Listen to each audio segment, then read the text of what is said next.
Lucas, que era um médico, capítulo de número 1, por favor.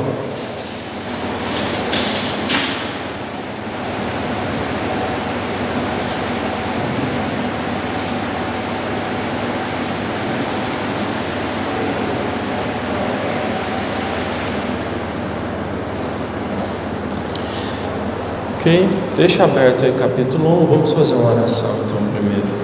Senhor, nós queremos orar, pedir que o Senhor abençoe e fale com as crianças, ó Deus, na aula que elas terão hoje, que o Evangelho seja ministrado e a palavra do Senhor fique sobre elas.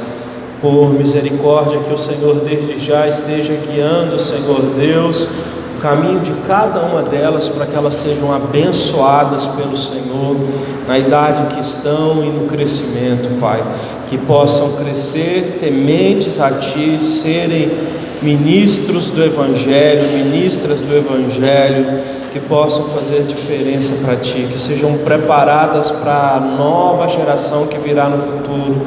É o nosso pedido. Abençoa a igreja, abençoa o país, abençoa o Brasil, abençoa as nossas famílias. Pedimos a Ti, fale conosco por meio da Tua palavra de uma forma especial, que o nosso coração possa ser cheio da Sua mensagem, que a Sua mensagem possa nos inflamar a nossa fé, resgatar em nós, ó Deus, graça, atitudes em direção ao Senhor, porque isso muito nos abençoará e muito alegrará, ó Deus, o Senhor, que é o nosso Pai. Obrigado, assim nós oramos, te agradecendo por cada um que veio, que está aqui na igreja. Obrigado por estes irmãos que têm a compreensão do valor da comunhão, da congregação. Eu te peço, Senhor Deus, que assim mais pessoas entendam que a congregação não são para que nós venhamos nos dias ruins, mas sim para que comunguemos juntos a glória e a graça do nosso Deus Todo-Poderoso. Obrigado pelos hinos que cantamos, as orações que fizemos. Perdoe os nossos pecados e fale conosco, é o que nós te pedimos, no nome de Jesus. Amém. Bem, capítulo 1 então, vamos ler só um versículo e aí então eu vou de trás para frente. Versículo 37 de Lucas, capítulo 1, 37, diz assim: pois nada é impossível para Deus, ok? Pois nada é impossível para Deus, ok? Até aqui. Bom, esse texto ele é usado por muitas pessoas, e muitas pessoas elas oram efusivamente dizendo: Senhor, nada é impossível para Ti, o Senhor pode todas as coisas. Mas uma oração dessa não deveria ser feita por alguém que vive a revelia da fidelidade para com Deus. Alguém que não é fiel ao Senhor não deveria fazer uma oração dizendo a Deus que Ele deve, ou até mesmo que Ele pode fazer o impossível. Poder Ele pode, mas não há de fazer na vida destes. E é o que eu quero mostrar então aqui pelo texto. Bom, para a gente entender melhor, essa palavra aqui foi dita por um anjo, Nada é impossível para Deus, foi dita pelo anjo Gabriel, que ele veio falar com uma pessoa aqui na terra. Só que as circunstâncias, elas eram diferentes e eram difíceis quando esse anjo veio, porque nós estamos falando de um período em que Deus não estava falando na terra. Lá no livro de Samuel, no capítulo 1 e 2, diz que nos tempos de Samuel, a voz de Deus era rara e as visões não eram frequentes. Deus não falava muito, não havia fidelidade, não havia compromisso com o Senhor, então Deus tinha deixado de falar. E aqui nós estamos num tempo em que um anjo falou com uma pessoa, mas havia 400 anos que Deus não falava com ninguém na terra. Desde que o Antigo Testamento acabou, em Malaquias, Deus não tinha levantado nenhum profeta para falar uma palavra dele. E esse foi um tempo muito difícil para todas as pessoas na face da terra, porque Deus estava sempre falando por meio dos profetas. Aí veio Malaquias, o último, o Senhor falou por meio dele, e depois disso não falou mais. E muitas guerras aconteceram, Primeiro os persas, o Império Persa. dominava sobre Israel, foi derrotado pelo império de Alexandre o Grande, que dominou sobre a Palestina toda e implantou então a língua grega. E aí nessa época então traduziram a Septuaginta, traduziram então o Antigo Testamento para o grego se difundiu então no mundo antigo. Alexandre o Grande, que era um guerreiro, inclusive ele foi ensinado, ele foi aluno de Aristóteles. Depois disso, deles terem dominado a Grécia, que fez um grande progresso nessa época nos países que dominou, inclusive na Palestina, veio o Império Romano, que dominou então sobre o Império Grego, e ali então os Césares começaram a dominar, e Herodes, então os Herodes começaram a dominar mais especificamente nessa região aqui, aonde o texto é escrito. O engraçado então é que Deus fica 400 anos sem falar, muitas guerras acontecem, existem guerras internas ali no meio do povo de Israel, a guerra dos Macabeus, muitas guerras, muitas revoluções, Judas Macabeu foi um homem que se levantou, algumas pessoas acharam que ele era o profeta, o Messias que vinha, morreu na guerra. Então muitas coisas aconteceram e Deus não falava nada. Até que então, 400 anos depois, Deus enviou um anjo. E esse anjo do Senhor, ele não apareceu para falar com nenhum fariseu, que era um religioso da época, não apareceu para falar com nenhum profeta, não apareceu para falar com nenhum rei, não apareceu para falar com nenhuma dessas pessoas. Esse anjo veio falar então com uma moça que vivia numa cidade pobre, uma cidade rejeitada, que era a cidade de Nazaré. E o versículo 26 diz o seguinte: no 6º mês, Deus enviou o anjo Gabriel a Nazaré, cidade da Galileia. Olha, Deus tem as suas formas de agir, e são formas peculiares, Geralmente Deus age da forma como o homem não quer que ele age, da forma como o homem pensa que ele não vai agir. É por isso que ele mesmo disse, na boca de Jesus Cristo, que o Senhor escolheu esconder as coisas grandes dos cultos e dos sábios e revelar aos pequeninos.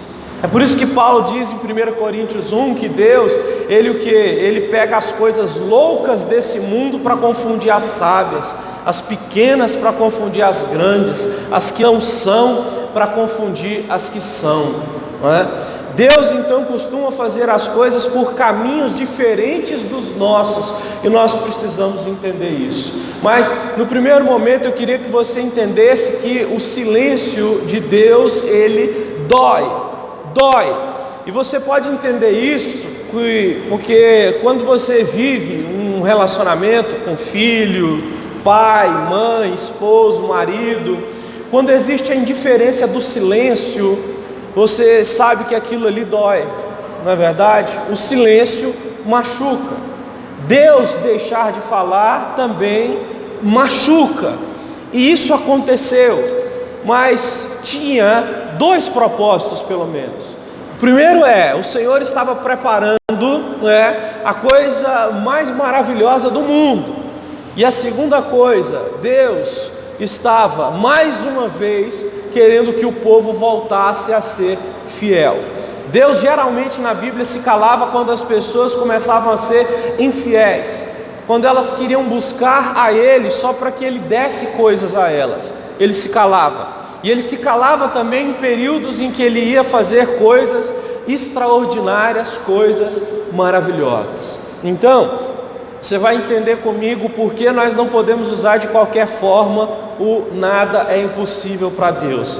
Então, ali na cidade de Nazaré, o Senhor, Ele vai quebrar então esse silêncio, Esse silêncio que machucou o povo de Israel, que pensou que tinha sido abandonado. Parece que Deus já não estava mais entre eles.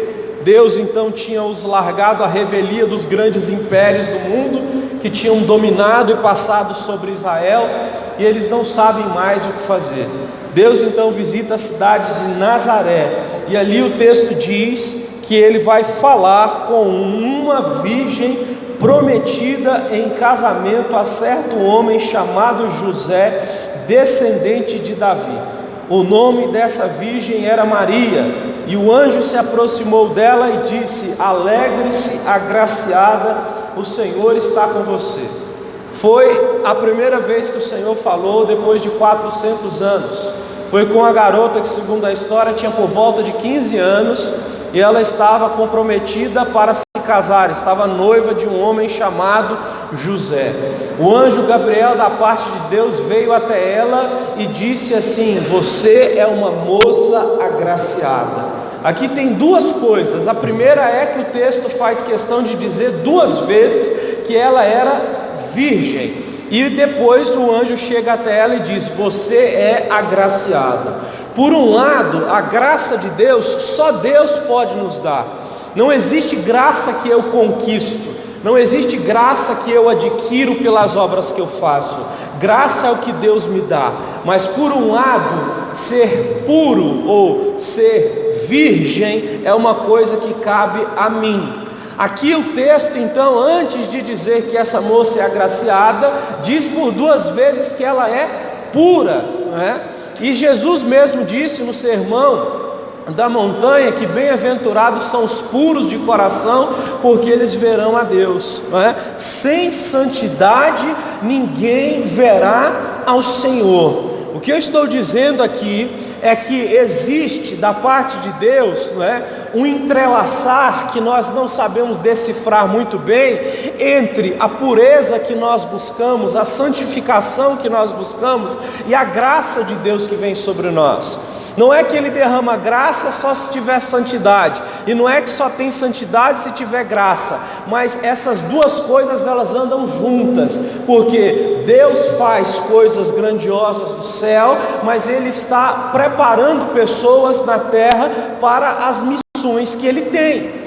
Ele poderia ter escolhido qualquer pessoa que vivia nesses dias, mas Ele escolheu uma moça que o texto faz questão de dizer que ela era virgem.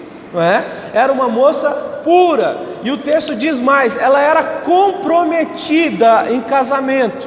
Aqui então nós temos uma terceira coisa, ela tinha um relacionamento, porque quando se vive, não é, sozinho, é mais fácil manter então a pureza, mas agora e quando se tem uma pessoa? Então nós precisamos dizer isso aqui de uma forma enfática: Deus só há de trabalhar na vida daqueles que continuam valorizando o que é sagrado.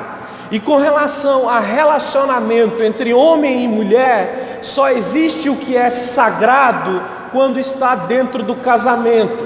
Relações sexuais só são válidas diante de Deus quando um homem é casado com uma mulher e quando os dois coabitam entre si. Então, a fornicação é pecado, que é o sexo entre duas pessoas não casadas. O adultério é pecado, que é o sexo de uma pessoa casada com outra pessoa de fora dessa aliança, não é? A homossexualidade é pecado, a relação sexual entre duas pessoas do mesmo sexo, e aí por diante. Então, nós estamos diante de um texto que diz que havia uma jovem que foi visitada por um anjo, e ela tinha um relacionamento com o homem, e esse relacionamento era puro. Então, como é que nós queremos pular para o verso 37 e dizer que nada é impossível para Deus, se nós primeiro nem entendemos que Deus costuma se silenciar? Se nós não entendemos nem que Deus costuma buscar pureza em nós, que nós não entendemos nem que Deus costuma buscar pureza nos nossos relacionamentos. As três primeiras coisas que eu quero dizer são essas. Olha, Deus, Ele se cala, e quando Ele se calar, eu e você precisamos aceitar. Não adianta, você pode espernear, pode fazer o que quiser, Deus é soberano, Ele fala quando Ele quer e Ele se cala quando Ele quiser.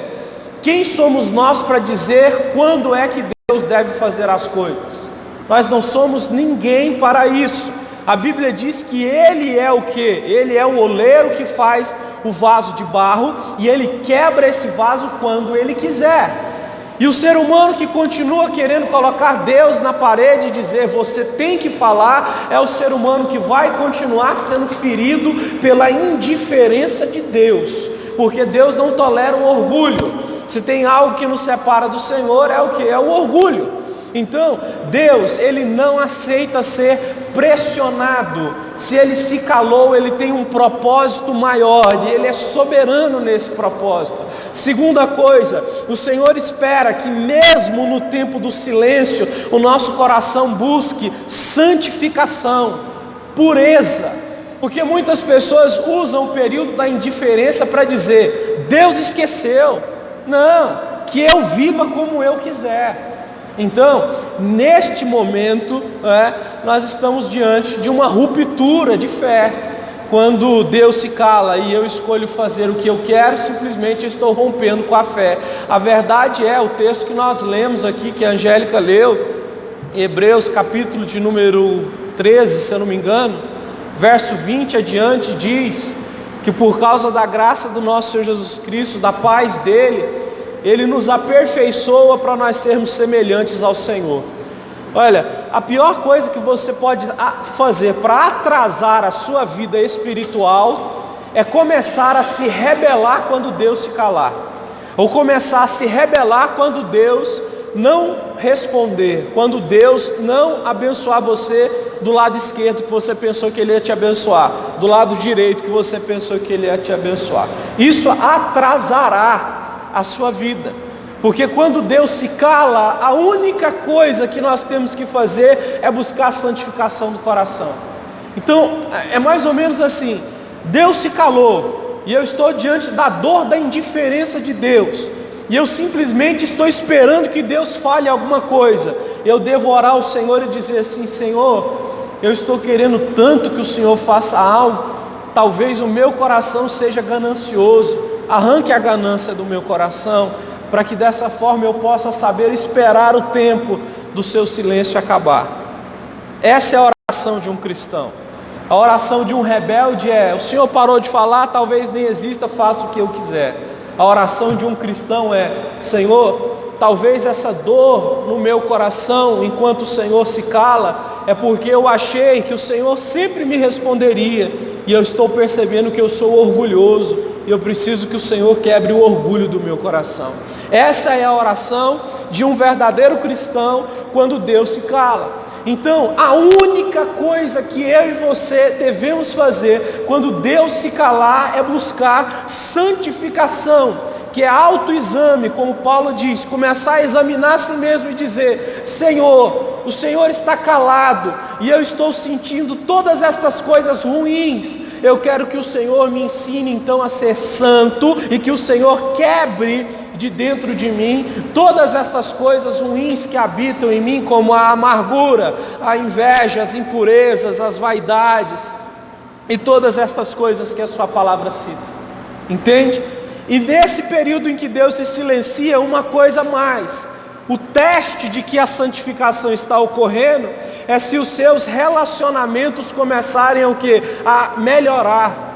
Porque aqui nós estamos falando de uma moça virgem, que o quê? Que na verdade é o quê? É pura. Porque ela não usa o pretexto de simplesmente estar noiva para ter relações sexuais com o seu noivo. Ela simplesmente segue a lei do Senhor, ela segue a palavra de Deus, é mais importante do que qualquer outra coisa. Então, quando você está buscando essa pureza no seu coração, os seus relacionamentos eles começam a melhorar, e a pureza começa a transparecer nos relacionamentos que você tem na vida.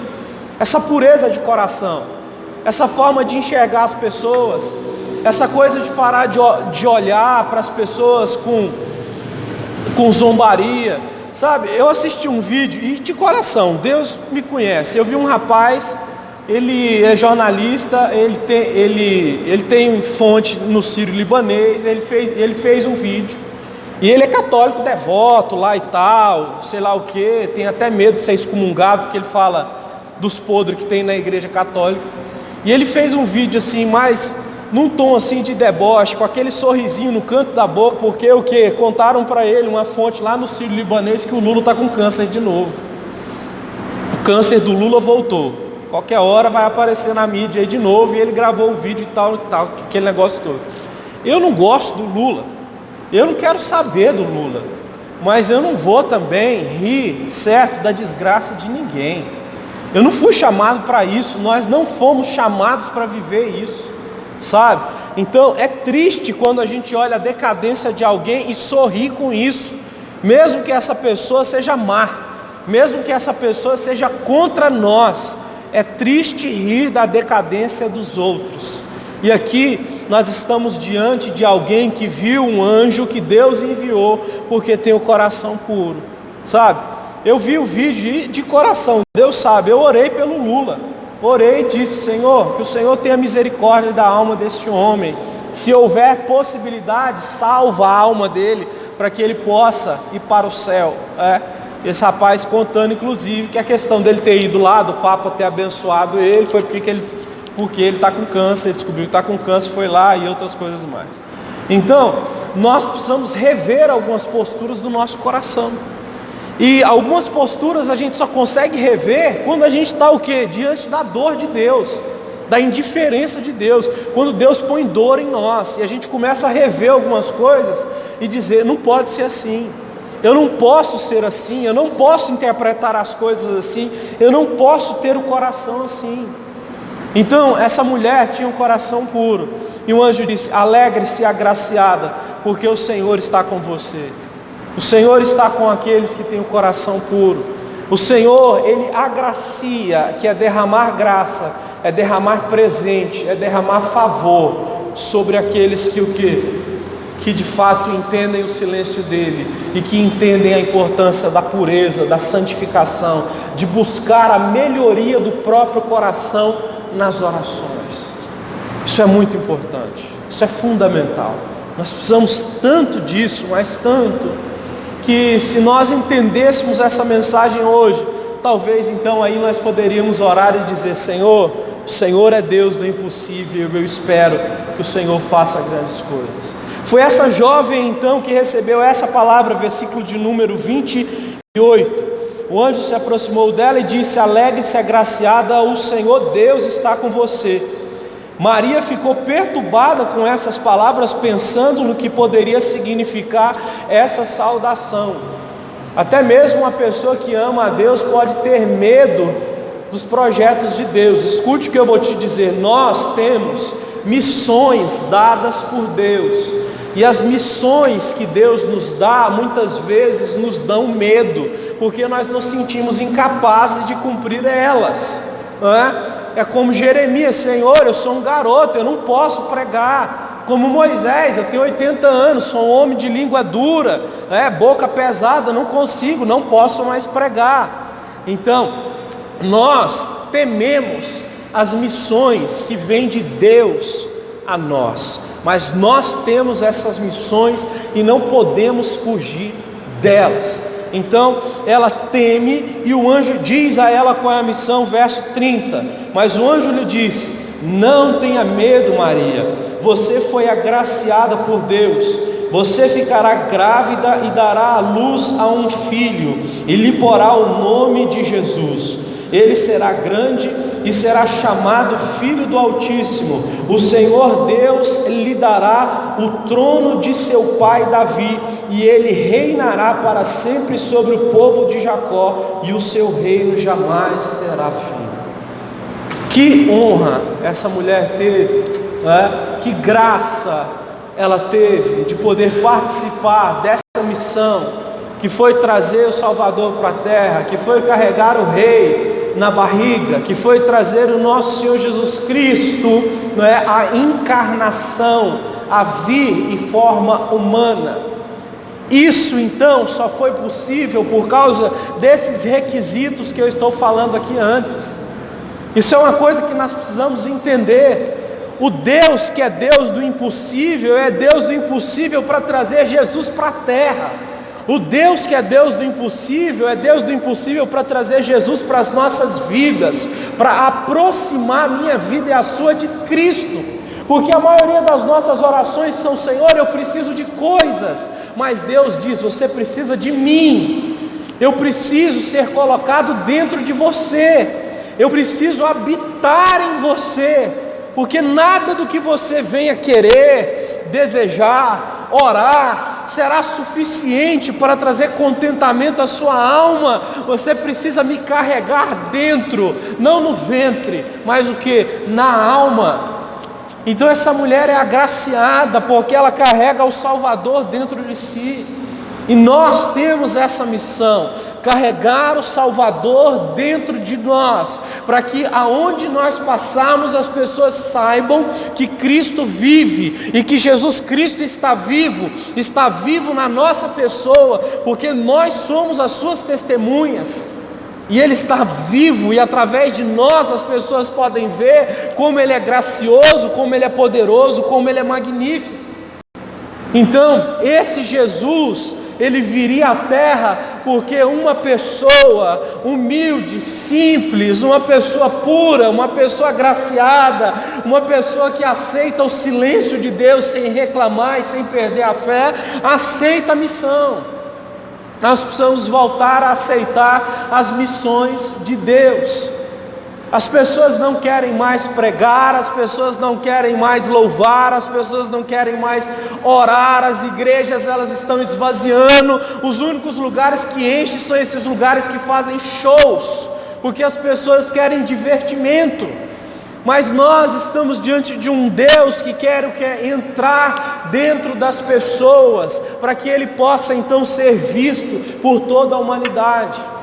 Essa moça ficou com medo, o anjo disse para ela: não fique com medo, e ele disse outra coisa a mais para ela, disse assim: Deus está fazendo algo a mais, porque a sua parenta Isabel, que era prima distante dela, ela está grávida. A mulher velha, que era estéril, mulher de idade já, está grávida, vai nascer João Batista, e você vai ir até a casa dela, ela já está grávida de 6 meses, e ali você então vai poder compartilhar junto com ela o que é viver um milagre de Deus. Isso que é maravilhoso. Quando nós estamos vivendo esse movimento espiritual que Deus faz, Deus coloca pessoas no nosso caminho para nos entender. Nós não conseguimos mais sentar na mesa com aquelas pessoas que só sabem falar sobre roupa, sobre carro, sobre celular, sobre dinheiro, sobre futuro, sobre sucesso, sobre isso, sobre aquilo. Nós queremos estar com Isabel, porque nós queremos falar sobre o que Deus tem feito. Porque enquanto Isabel está grávida de João, Maria está grávida de Jesus, e elas estão o quê? Compartilhando desse milagre. Se você realmente se dispor a fazer parte de uma missão que Deus tem para você, fique tranquilo, sozinho você não vai ficar. Deus tem sempre alguém para colocar no teu caminho, para sustentar a tua fé, porque nós precisamos uns dos outros, e é por isso que a Bíblia diz: orai uns pelos outros. Aqueles que são espirituais entendem os que são espirituais. Aqueles que são espirituais entendem a palavra espiritual de Deus. Quando Maria chegou lá em Isabel e ela disse, saudou ela, né?